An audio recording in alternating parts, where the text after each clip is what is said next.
ये जो कल इवेंट हो रहा है, ये इस बात को रेखांकित करने के लिए हो रहा है कि जो चुनाव लोकसभा के चल रहे हैं, इसमें सामाजिक न्याय की जो पूरी परिकल्पना है वो दांव पर है। और क्यों दांव पर है?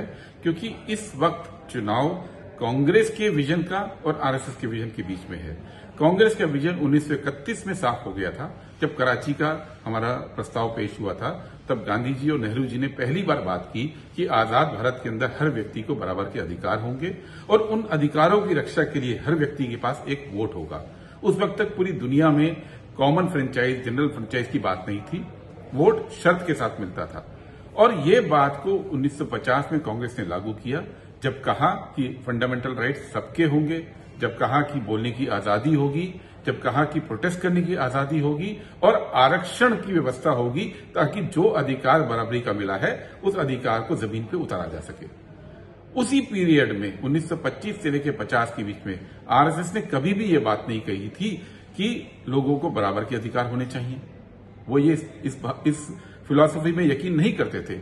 आरएसएस ने कभी ये बात नहीं कही थी, उनका कोई वक्तव्य आपको नहीं मिलेगा, कोई राइटिंग नहीं मिलेगी, कोई बयान नहीं मिलेगा आरएसएस का उस दौर में जब वो फ्रीडम ऑफ स्पीच की बात करते हो। कोई उनका बयान नहीं मिलेगा, कोई उनका रेजोल्यूशन नहीं मिलेगा जब उन्होंने आरक्षण की बात की हो। और कोई ऐसा उन्होंने कदम नहीं उठाया जिसमें उन्होंने कहा हो कि लोगों को राइट टू प्रोटेस्ट होना चाहिए। लेकिन कांग्रेस पार्टी ने यह बात कही और देश की जनता ने कांग्रेस का साथ दिया और कांग्रेस पार्टी ने जो संविधान बनाया उसमें ये सभी तमाम चीजें दी गई। आज 75वां साल है संविधान का, भारत के संविधान का।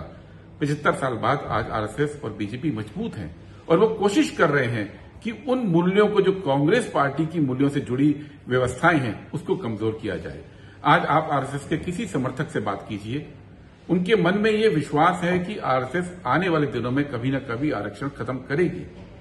आरएसएस के बारे में ये बात खुल के की जाती है कि वो सबको बराबर नहीं मानते। उनके बारे में ये बात स्पष्ट की जाती है कि फ्रीडम ऑफ स्पीच नहीं होना चाहिए, वो केवल निर्देश देने में यकीन करते हैं, निर्देश का पालन हो। तो संविधान की ये दो अलग अलग विजन है, इसको बचाना जरूरी है कि कांग्रेस पार्टी ने जो देश को दिया है उसको बचाने की लड़ाई है। इस चुनाव में संविधान को बचाने की लड़ाई है। आरएसएस, बीजेपी 400 पार की बात कर रहे हैं ताकि किसी भी तरह से वो जाकर इस देश का संविधान चेंज कर सकें।